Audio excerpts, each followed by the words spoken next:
ब्रह्मा जी ने चारों तरफ देखने की इच्छा प्रकट की तो चार मुख प्रकट हो गए और कमल नाल में प्रवेश करके अपने अस्तित्व को सैकड़ों वर्षों तक खोजते रहे, नहीं जान पाए, क्योंकि अपना अस्तित्व, अपने आप को कोई व्यक्ति अपने अहंकार से नहीं जान सकता। अपने आप को जानने के लिए भी सद्गुरु की कृपा, सद्गुरु की कृपा दृष्टि बहुत आवश्यक है। और सैकड़ों वर्षों के बाद जब अपने आप को नहीं समझ सके तो फिर उसी कमल कर्णिका पर आकर के बैठे और कमल कर्णिका पर आके बैठे थे। बड़े चिंतित थे ब्रह्मा जी महाराज। उसी समय चारों तरफ अथाह जलराशि भरी हुई थी। उस जलराशि से दो शब्द सुनाई पड़े, स्पर्शे सुयत्सोडश में कविंसम निष्किंचनानां नृपयद्धनं विदुः। स्पर्श वर्णों में जो 16वां और 21वां वर्ण है वह सुनाई दिया ब्रह्मा जी महाराज को। अब अच्छे पढ़े लिखे व्यक्ति से पूछा जाए कि स्पर्श वर्ण कौन कौन से हैं? कोई बताएगा? स्पर्श वर्ण कौन कौन से होते हैं? तो जो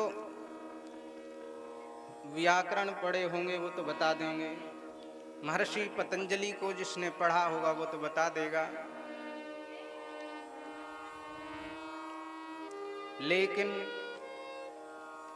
जिसने अंग्रेजों की पढ़ाई पढ़ी होगी वो क्या बताएगा कि स्पर्श वर्ण कौन कौन से होते हैं?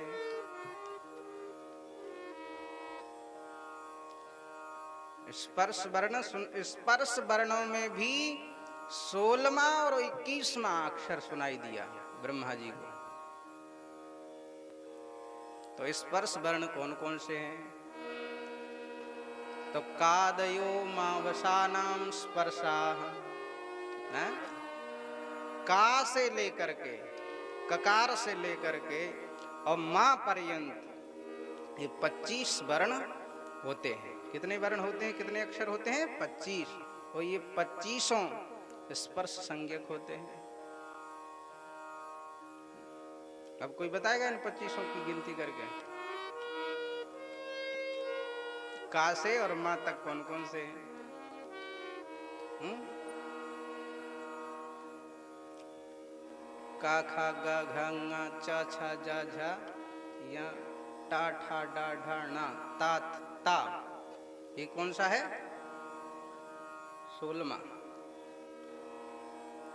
और 21वां।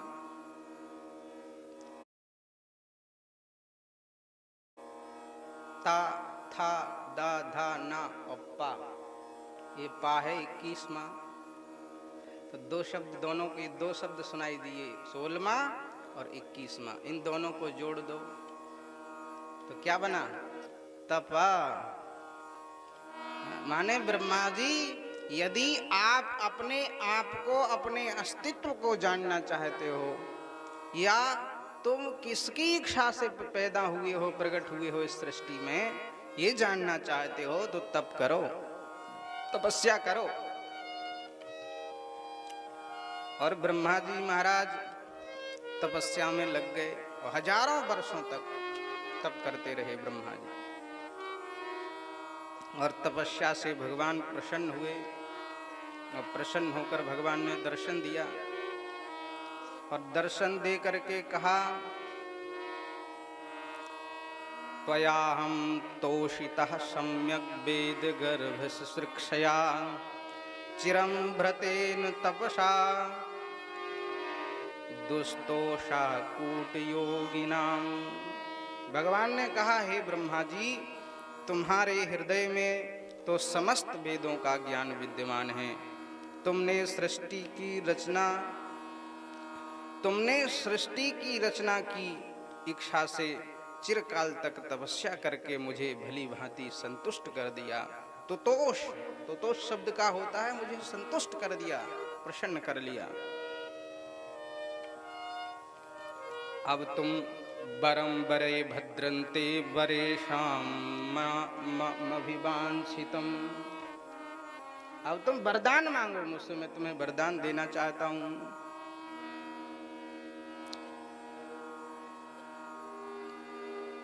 बोले प्रभु, आपने इस रजोगुण तमोगुण प्रधान सृष्टि में मुझे पैदा किया है, प्रकट किया है, इसलिए यही वरदान हमको दे दो कि हम रजोगुण तमोगुण प्रधान सृष्टि में रहें तो, लेकिन इसके जो गुण हैं, रजोगुण तमोगुण के जो गुण हैं, वो हमारे ऊपर हावी ना हो, हमारे ऊपर प्रभावित ना हो।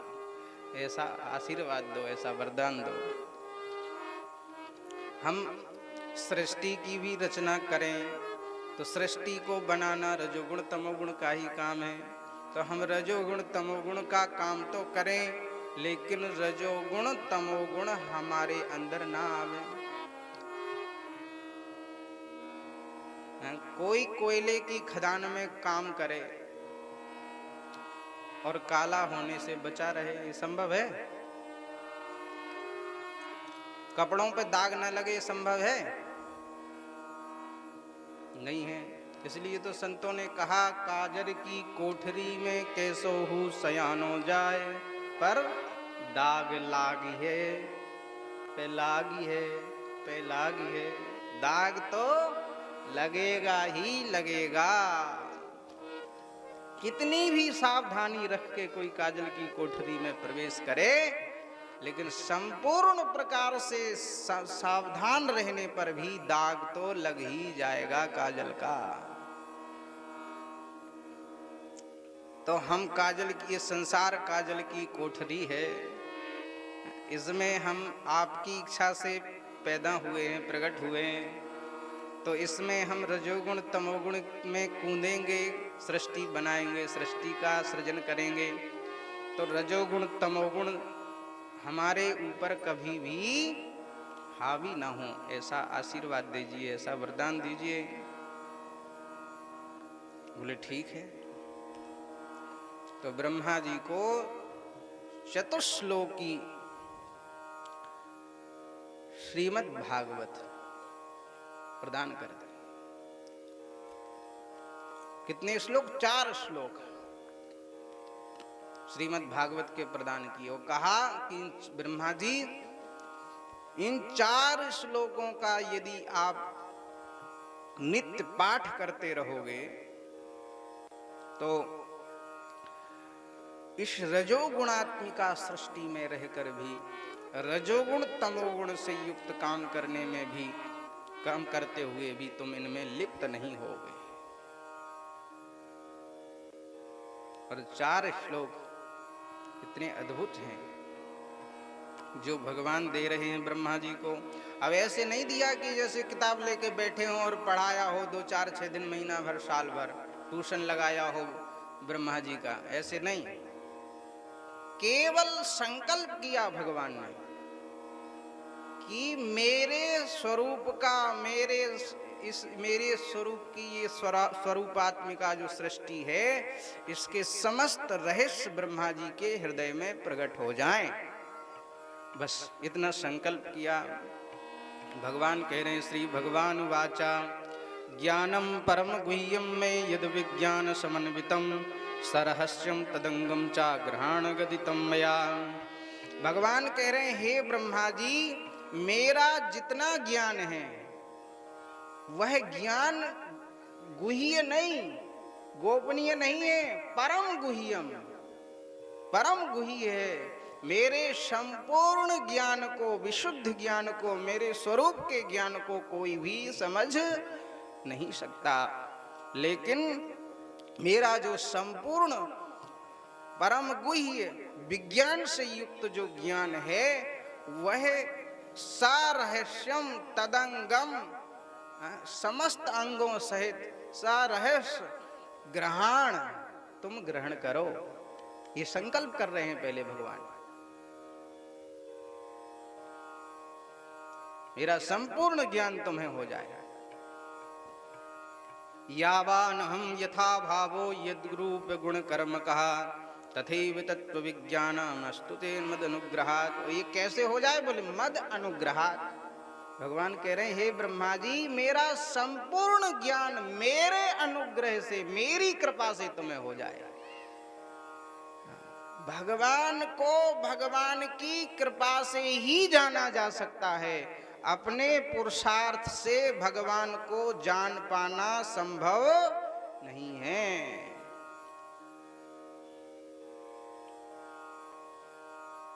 कौन जानेगा भगवान को?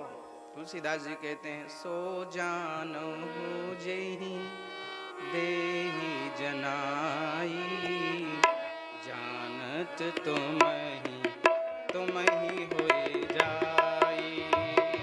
हो जाने तेहि देहु जनाई।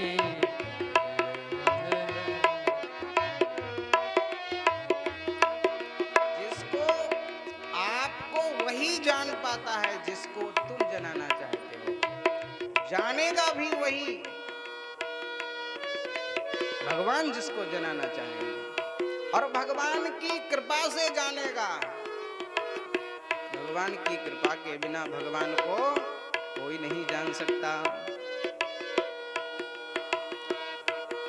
इसीलिए तुम मेरी कृपा से मेरा रहस्य समझो। और 4 श्लोक प्रदान की। अहमेवा समेवाग्रे नान्यद यद सद सत्परम, पश्चादहं यदि तच्चा यो वशिष्येत सोऽस्म्यहम्। ऋतेर्थं यत् प्रतीयेत न प्रतीयेत चात्मनि, तद्विद्यादात्मनो मायां यथा भासो यथा तमः। यथा महान्ति भूतानि भूतेषु चावचेष्वनु, प्रविष्टान्यप्रविष्टानि तथा तेषु न तेष्वहम्। ये 4 श्लोक प्रदान किए। एतावदेव जिज्ञासं तत्त्वजिज्ञास्वनात्मनः, अन्वयव्यतिरेकाभ्यां यत् स्यात् सर्वत्र सर्वदा। एतन्मतं समातिष्ठ परमेण समाधिना, भवान् कल्प विकल्पेषु न विमुह्यन्ति करहिचित्। और 4 श्लोकों को प्रदान करने के बाद कहा कि इन 4 श्लोकों का नित्य पाठ करो और सृष्टि का विस्तार करो। सृष्टि का कोई भी दुर्गुण, रजोगुण तमोगुण सतोगुण, कोई भी गुण तुम पर हावी नहीं होगा, तुम्हारे ऊपर प्रभावी नहीं होगा। और ब्रह्मा जी इन 4 श्लोकों का नित्य पाठ करते हैं और सृष्टि का सृजन करते हैं। सृष्टि सृजन में आज भी लगे हुए हैं और उससे मुक्त हैं, रजोगुण तमोगुण से बचे हुए हैं। और कहां तक कहें, भगवान ने कह दिया कि हे ब्रह्मा जी, यदि इन 4 श्लोकों का आप नित्य पाठ करते रहे तो न विमुह्यन्ति करहिचित्, कभी भी मेरी बलवती माया से भी प्रभावित नहीं होगे। रजोगुणात्मिका तमोगुणात्मिका जो माया है उससे भी प्रभावित तुम नहीं होगे। न विमुह्यन्ति करहिचित्, कभी भी विमोहित नहीं होगे।